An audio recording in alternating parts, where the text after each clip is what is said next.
আজকে বাকি পজিশনগুলো পড়ালাম। ফার্স্ট যেটা হচ্ছে ডরসাল রিকমেন্ডেড পজিশন।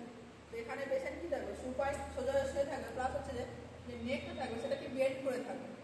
এই পজিশনগুলো কাদের ক্ষেত্রে দেবো, আমরা পজিশনে যে আমরা রেক্টাল এক্সামিনেশন করি বা ভ্যাজাইনাল এক্সামিনেশন করি, বা ফিমেল পেশেন্টে যখন আমরা ক্যাথেটার করি বা পেরিনিয়াল ক্যাথ, সেই সময় আমাদের কী করতে হয় যে ডরসাল রিকমেন্ডেড পজিশন আমরা পেশেন্টকে দিই।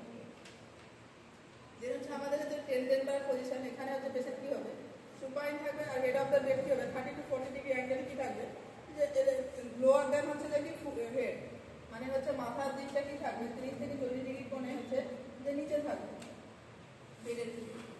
আমরা কাদের ক্ষেত্রে এই পজিশনটা দেবো, দেখা গেলো কোনো পেশেন্টের বিপি ফল করে গেছে, যে 90/60 বিপি অনেকটা কমে গেছে, সে হাইপোটেনশন হচ্ছে। আবার দেখা যায় increase venous return in varicose vein, যে সমস্ত পেশেন্ট লং স্ট্যান্ডিং কাজ করে, যারা অনেকক্ষণ দাঁড়িয়ে দাঁড়িয়ে কাজ করে, সেই সমস্ত পেশেন্টের ক্ষেত্রে কী হয় যে ভেনগুলো প্রোটিনেট থাকে, সেই ভেরিকাস ভেনের পেশেন্টের ক্ষেত্রে যে ভেনাস রিটার্ন আসার জন্য কী করা হয়, যে টেন্ডেন্টাল পজিশন দেওয়া হয়। বা কোয়াড প্রোলাপসের ক্ষেত্রে বা প্লাসেন্টা বিহের ক্ষেত্রে আমরা কী করি, যে আমরা এই সমস্ত পজিশন আমরা দিই, টেন্ডেন্টাল পজিশন দেবো। দেন হচ্ছে আমাদের ফাউলার পজিশন।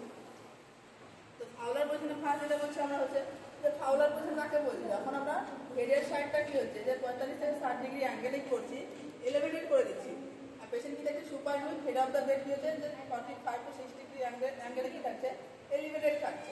এই ইন্ডিকেশন কাদের ক্ষেত্রে আমরা ডিপসনিয়া, ইনক্রিজ আইসিপি এই সমস্ত পেশেন্টের ক্ষেত্রে আমরা কি করি, যে ফাউলার পজিশন দিই। এবার হচ্ছে high Fowler position. High Fowler মানে কি, পেশেন্ট সিটিং পজিশনে থাকবে, মানে হিপের সঙ্গে হচ্ছে যে পেশেন্টের কি হচ্ছে বডি হচ্ছে কি 90 ডিগ্রি অ্যাঙ্গেলে থাকছে, তাহলে 80 থেকে 90 ডিগ্রি অ্যাঙ্গেলে যখন আমরা হেড অফ দ্য বেড কি করছি, এলিভেটেড করছি, তাকে আমরা কি বলছি, হাই ফাউলার পজিশন।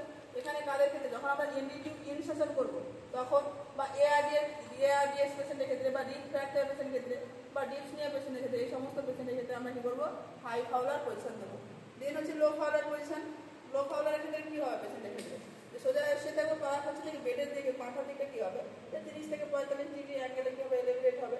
এটা কাদের ক্ষেত্রে আমরা দেবো, পেশেন্টের ক্ষেত্রে যখন হচ্ছে পেশেন্টের কী হয় যে আফটার সার্জারি, সেই সার্জারি যদি স্টিচ রিমুভ হয়ে যায় কোনো কারণে, তখন কী করা হয়, যে অর্গানগুলো প্রোটেকশন বাইরে বেরিয়ে আসে, সেই সমস্ত পেশেন্টকে দিই। তাহলে উন এভিসেশন পেশেন্টের ক্ষেত্রে দিই যে protection of internal organ through and incision, যে আমাদের যে ইনসেশন যে জায়গাটা কাটা থাকে সেই জায়গায় সেলাই কেটে কী হয়, যে যখন অর্গানগুলো বাইরে বেরিয়ে আসে তখন আমরা লো ফাউলার পজিশন দিই।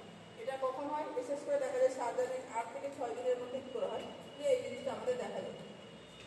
যেটা হচ্ছে semi Fowler position. Semi Fowler ক্ষেত্রে কী হয়, যে সুপাইন উইথ, সেমি মানে চাহা, যে supine with head of the bed কী হচ্ছে, যে 30 to 40 ডিগ্রি অ্যাঙ্গেল আমরা এলিভেটেড করছি।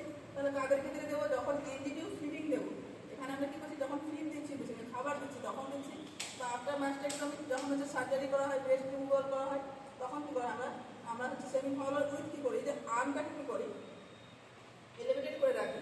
দেন হচ্ছে আফটার থাইরয়েডটমি, যখন থাইরয়েডের সার্জারি করা হয় তখন, বা ক্লাইন্ট উইথ হচ্ছে যে হেমারেজিক শক যদি হয়, সেই সমস্ত পেশেন্টের ক্ষেত্রে আমরা কী দিই, সেমি ফাউলার পজিশন। আজকে বলি।